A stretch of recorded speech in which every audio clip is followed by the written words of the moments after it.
Hello everybody, thank you for joining this session. I'm going to be covering the most important head in the Income Tax Act, Business and Profession. This part will cover the expenses. I'm also going to be doing a couple more parts on disallowances and incomes. So be sure to check it out. Let's start off. The expenses are from section 30 to 37. Section 30 and 31 are very similar. Section 30 covers 4 aspects. Expenses relating to building. The first one is rent, the second expense is repairs, the third expense is taxes, and the fourth expense is insurance. Section 31 covers the second and the fourth of these expenses, that is repairs and insurance, in respect of plant and machinery and furniture. So if you notice, section 31 does not cover rent and taxes relating to plant and machinery and furniture. For those two expenses, you could take a deduction under section 37. The next section is the most important section under the head Business and Profession. It deals with depreciation. Under Income Tax Act, depreciation is given at the rate specified. There are two rates. The first one is the normal rates of depreciation, which you see on your screen. Building has 10% depreciation, furniture 10%, intangibles 25%. Plant has a residual definition under the Income Tax Act. Computers, which is a plant, enjoys 40% depreciation. Books also enjoys 40% depreciation. Motor car enjoys 15% depreciation. If you use the motor car in a transport business, you get a higher rate of depreciation of 30%. A regular standard plant and machinery enjoys a depreciation of 15%. What are the conditions to claim depreciation under the Income Tax Act? The first condition is that you should have ownership over the asset. The second condition is that you should use the asset in your business or profession. The third condition is that the asset must be used in the previous year. If all these are satisfied, you could claim the normal rates of depreciation that we just discussed. Under the Income Tax Act, the date of put to use is relevant. If you have put the asset to use for less than 180 days during the year, you are entitled only for half rate of depreciation. If you put the asset to use for more than equal to 180 days during the year, you are entitled to a full rate of depreciation. In addition to the normal rates of depreciation that we discussed, you also are eligible to claim an enhanced depreciation under the Income Tax Act. However, there are some extra conditions that we'll have to note for claiming enhanced depreciation. What are the rates of enhanced depreciation? There are two rates for it. The normal rate is 20%. This is available to all SSEs who qualify for enhanced depreciation. If you are an SSE who is in a notified backward area of 4 states, Andhra Pradesh, Telangana, West Bengal and Bihar, the enhanced depreciation available is 35%. This effectively makes the rate of depreciation on plant and machinery 15 plus 20, that is 35%, or 15 plus 35, which is 50% if you're located in a notified backward area. So what are the conditions for claiming enhanced depreciation? You have to be a manufacturer or a power sector SSE. The addition should be new plant and machinery, hence second hand is not entitled for enhanced depreciation. The plant and machinery must not be installed in office or a guest house.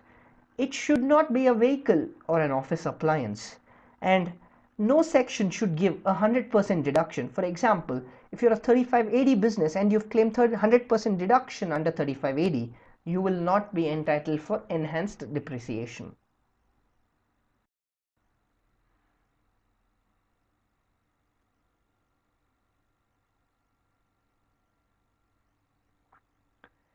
The next section we'll be covering is section 3280. Section 3280 gives you a deduction for adding an asset. Although it is similar to depreciation, it is not the same as depreciation. What is the deduction that you will enjoy under 3280? The deduction is 15% of the actual cost. Remember that 3280 reduces the income but does not reduce WDV. This is the basic distinction between depreciation and investment allowance. Who enjoys 3280? If you are a manufacturer who has purchased plant and machinery and you are located in a notified backward area of 4 states, you are entitled for 3280 investment allowance. It is available to all SSEs including companies as well as non-companies. The only condition being you should be a manufacturer located in a notified backward area. What are the asset conditions? It is the same as enhanced depreciation, which we just discussed in the previous section. What are the other points that you should note? This deduction is available only up to 31/3/2020. Unlike depreciation, even if the asset is used for less than 180 days, entire deduction is given.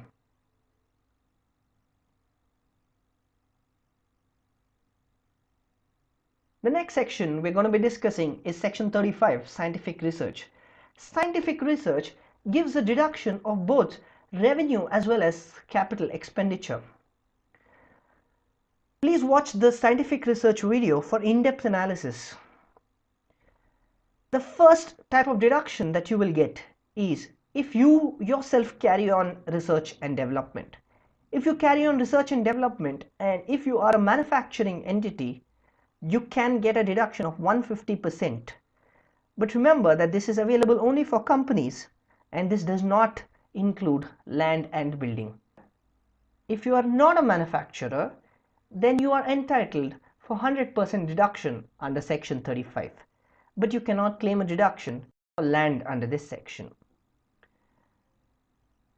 Now, if you don't do research, but if you contribute to research and development, you will still be eligible for deduction under this section. There are 4 deductions that you may get depending on the person that you have donated to. If you have donated money to a scientific institution or an association or a college, then you will get a 150% deduction.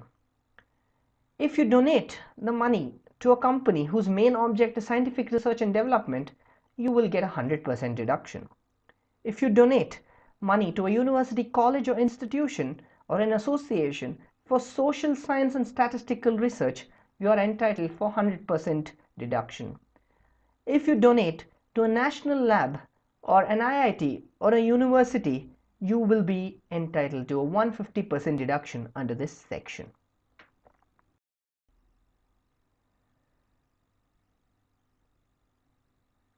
The next section is section 35AD.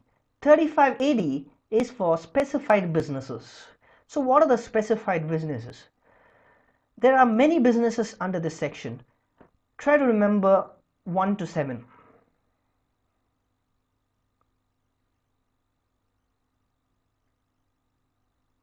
The other businesses are as follows.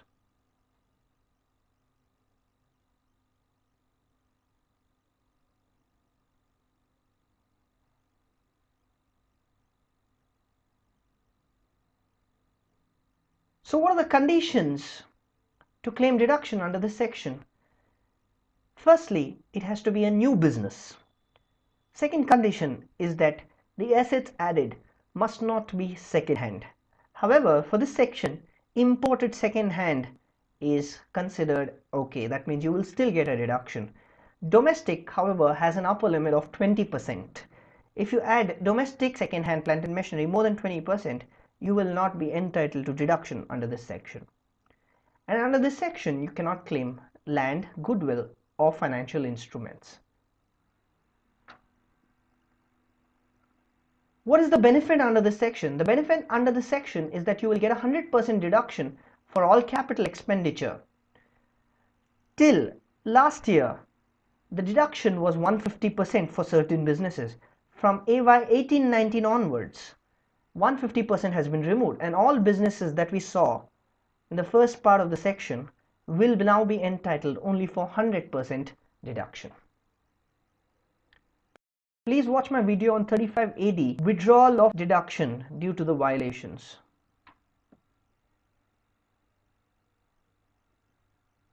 The next section is 35D, preliminary expenses. The amount of deduction which is given depends on the type of SSE. If you are a company SSE, you are entitled for 5% of cost of project or capital employed. Capital employed is share capital plus debentures plus long-term liability of more than 7 years on the last day of the previous year. If you are a non-company SSE, then you get 5% of cost of project. What is cost of project? The actual cost of fixed assets in the balance sheet on the last day of the year of commencement of business. What are the expenses which are covered under this section? The expenses which are covered under this section are legal expenses, memorandum, articles of association printing cost, feasibility and other reports, incorporation fees, and underwriting commission.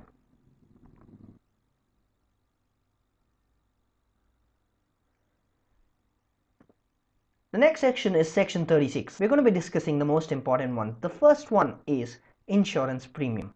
The second deduction that you will get is bonus to employees, but this is subject to section 43B, which we'll be discussing in the disallowances part of the video.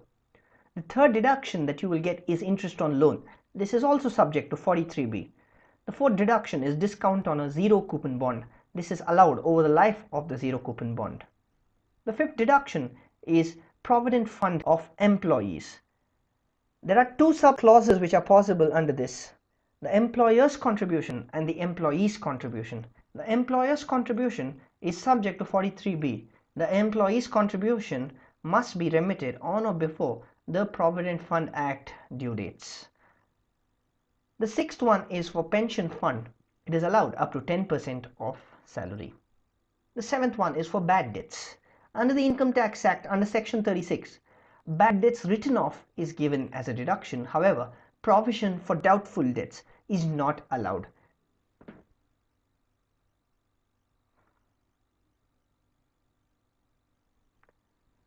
The last section we'll be discussing is section 37. 37 has 7 conditions. Look at the left part of your screen. It should not be an expense which is already covered under section 30 to 36. It should not be a personal expense. It should not be a capital expenditure. It should not be prohibited or towards any offense under any law. It should not be a CSR expenditure. It should be incurred in the previous year. The expense should be wholly and exclusively incurred for the purpose of business and profession. The word wholly and exclusively means 100% official purposes. If you see, I've given a couple of illustrations on what is allowed and what is not allowed. Section 37 is a residuary section. So anything which is not covered under 30 to 36 may be taken under 37, subject to the satisfaction of the 7 conditions which you see on your screen.